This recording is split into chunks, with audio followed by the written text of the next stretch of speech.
રાજન, હું તમારી સાથે આવું, પણ રથમાં નહીં, હાથીની અંબાણી પર બેસીને નહીં. આપણે બંને પગપાળા ચાલીને જઈશું તમારા રાજમાં. તો ઘણું જ સારું કહેવાય માતાજી.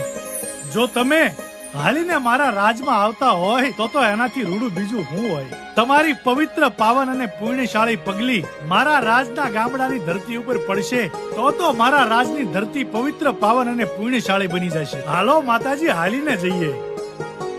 પણ રાજન, મારું વચન એ છે કે આ નાના એવા નેહડાથી તમારા રાજમહેલ સુધી પહોંચીએ ત્યાં સુધીમાં પાછું વળીને ના જોતા. નહીં જો માતાજી, હું રસ્તામાં ક્યાંય પાછું વાળીને નહીં જોઉં. હાલો માતાજી.